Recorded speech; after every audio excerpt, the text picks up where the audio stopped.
Dear Idayat, I am so thrilled to have the opportunity to be speaking with you. Let me start by introducing you briefly for the benefit of our audience. Idayat Hassan is the director of the Center for Democracy and Development, or CDD, based in Abuja. And for those who may not be familiar with the CDD, it is a policy advocacy and research organization focusing on deepening democracy and development in West Africa. Idayat, as you know, we are having a webinar on the future of democracy support this Wednesday, 30 March, and I was very keen to speak with you, given your amazing experience at the front line of all of this kind of work to support democracy at the helm of the CDD. Before we delve into the substance of that, could you tell me briefly a little bit about the work of CDD? Thank you very much, Elena. It's a pleasure to be speaking to you.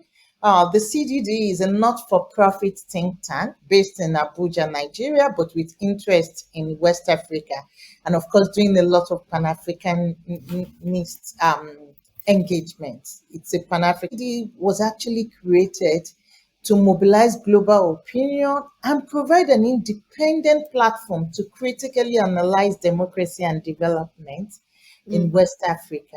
So our mission is just for the sustenance of democracy and ensuring that with even democracy, as we talk about it these days, has the right infusion of development in it, such that the citizens themselves will fight and protect this hard-won democracy we have as a sub-region. And it's been very interesting considering that our strategies are just straightforward.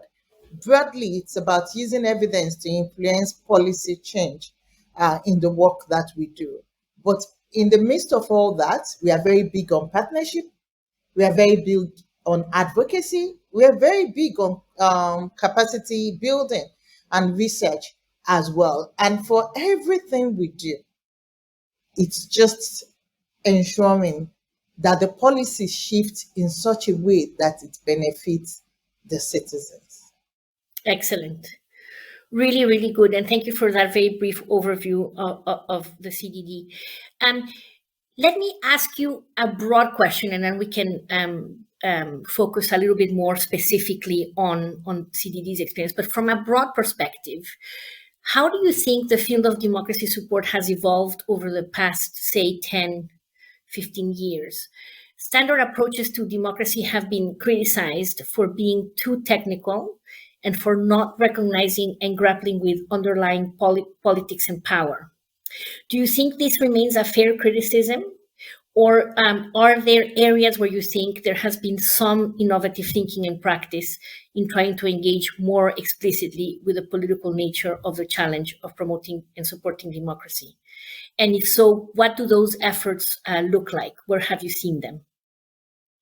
It's been an interesting decade, particularly as we push for more democracy. We say the recipe to democracy, more democracy, especially as we talk in terms of declining democracy. But irrespective of that, a lot has actually happened in the last 10 years. I think for some time also, it's good to place it on the front burner that there's been so much support to elections, and even some do not represent democracy. The representation of democracy to them is really about periodic elections. But democracy is actually all-encompassing. In fact, accountability is a very strong aspect of it.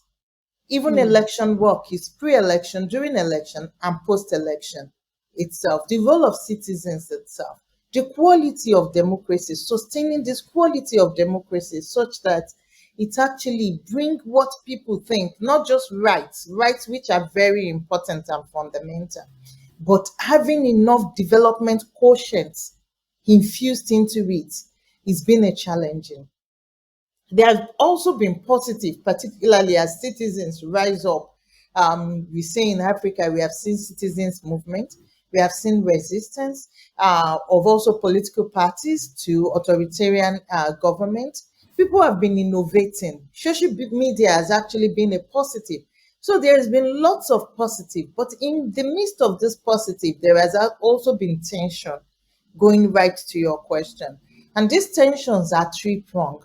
So you have tension with these democracy promoters themselves, Mhm. then tension with actors like us, then you have the reality, the geopolitics also playing a very important role in terms of driving what democracy promotion actually looks exactly like. When it comes to democracy promoters, we're here to internal dynamics in the countries where this operation really are.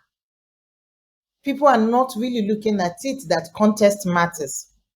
There is a lack of political will to look at what the contest really be and leverage change in that direction. It's more like a straightforward thing, a log frame where you just have to deliver some activities without sitting across the table to actually negotiate and be like, oh, in this contest, it will not work. If I look at my work in Nigeria, what works in Nigeria does not work in Gambia, let alone when it comes to Francophone West Africa. The rules are completely different between Anglophone and Francophone West Africa. And when you work in Nigeria as a very large country, what is applicable in southern Nigeria is different from what it is in northern Nigeria. Every country, every region has got its own nuances. And democracy promotion is not often accompanied by context specific analysis. Also important to put it out that most starts with a baseline. They start with a conflict analysis or situation analysis. We call it different names. We do that a lot at the CDD, but it's not enough most times. You need the actors. It's not enough when a CDD, for instance, prescribes and say, oh, you just have to go from the transitional justice way without nuancing it to the way it matters. Because what happens at the end of the day is people will, for instance, think that, oh, yes, the LRA conflict in Uganda and Boko Haram are similar because this kind of insurgency or terrorism is linked by religion. But it doesn't necessarily mean that the problem in northern Uganda and northeast Nigeria are the same. No way. It doesn't actually work that way. He might have the broad experiences, but in terms of implementation on ground, the nuances are completely different. The problems are different. And even when you come, it must actually be adaptable. So we can't be log frame because once we are on the field, different things happens. And we have to be reactive as it actually happens at it. And it is this change that we are not leveraging. It is here we do not have the political will to act. So, can I ask you, Idayat? I mean, that's fascinating and really important diagnosis of some of the main challenges of how you can do this democracy support work effectively and with the needed credibility and legitimacy. From your engagement with international development actors who may support the work that the CDD does, what is it that you have valued most that has enabled the CDD to work most effectively? Partnership, it's not donor grantee relationship. It's a partnership to deliver change point in time. And it's also that of mutual respect, really. I think the mutual respect aspect is something that we cannot take away. It's something that is also helping to delegitimize groups. Because if at any point there is no mutual respect, there is no mutual agreement, it's more like, oh, the master, the servant, you give us money, then we have to follow and deal. Then you do have a problem. So tell me something, Idayat. I think this is the focus that you put on trust and mutual respect is really important. How does that develop?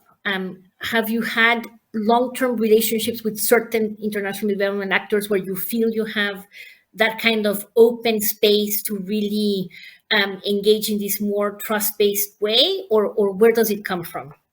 From but everything is based on openness, and the donor strategy also matters when you look at it. So it's about the strategy, and it's about meeting um between, or how do you call it? We have to have a meeting of the mind. It has to get a point where we know that we have a shared understanding. And I'll say that the CDD has this. This year, it will be 25 years of the CDD since its establishment in London in 1997. And I can say that most of our donors and partners have continued the relationship since then. And this has traversed from one leadership to the other because as you look at it, there has been previous leadership in CDD before my own leadership. And it's also expected that it will grow, really. It's really about the openness. Then it's really about a relationship that is actually built on partnership, not one that is actually incentivized, like, oh, we are helping you, we are giving you the money. It's really about shared value. So our work should be one that is built on a shared value system where everybody comes on board with something, both the grantee, the donors, the partners who are promoting democracy together, and having this kind of a strategic framework where we can all see that democracies will continue to grow. While we talk about decline, there are positives. But there we are in a challenging situation where we know that there is a lot of pushback by authoritarian government. There is a lot of pushback even by actors we are also supporting. There is also a pushback on democracy itself when you look at the fact that when there are not so much development quotient in democracy, people might actually look at illiberal governments and say that we might choose this option of illiberalism as long as it can actually deliver something to us. So we are all really in this together, and being in it together comes up with us working together, having shared under a shared value system where we know that the whole end is actually to deepen democracy. Thank you very much. Oh, sorry. Thank you very much for that, Idayat. That's actually a really good note to maybe pose a final question for you. You had suggested that for a long time the focus of donors remained siloed on elections, and you're talking about a really rather broader and deeper challenge to democracy as a result of many different things, like a lack of accountability, but also this issue that you're mentioning about democracy is not being perceived as delivering. So, what would be your one word of wisdom for the international development community seeking to support democracy most effectively about how to think about the challenge of democracy at this juncture in the 21st century? I think that it's going to be a broad one. It will be a nuanced one. It will be one that actually look at democracy, views democracy as this all-encompassing bucket government, but government that works for the people.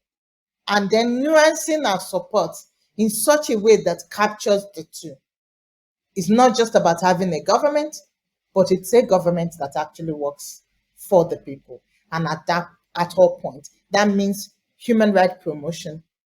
That means ensuring that the institution of democracy itself work, where we talk about the judiciary, the legislature, and the executive arm, really, not just also the citizens themselves being not being the most active aspect of this democracy, because now democracy, the quality of democracy will always be determined by the quality of the citizenship. So, and above all, we should recognize the fact that we are no longer in the era we were 10 years ago.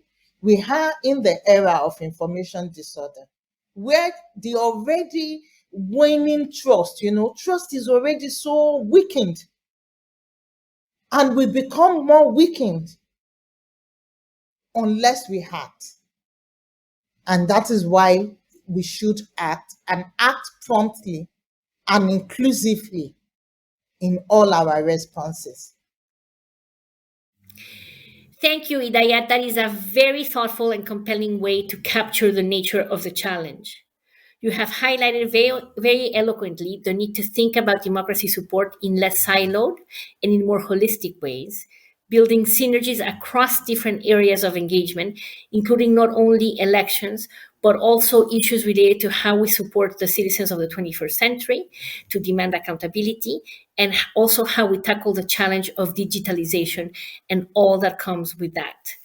This has left us with a lot of food for thought, and I wanted to thank you for your time and your patience. And I very much look forward to continuing to engage with you on these debates and challenges as they continue to evolve. Thank you so much.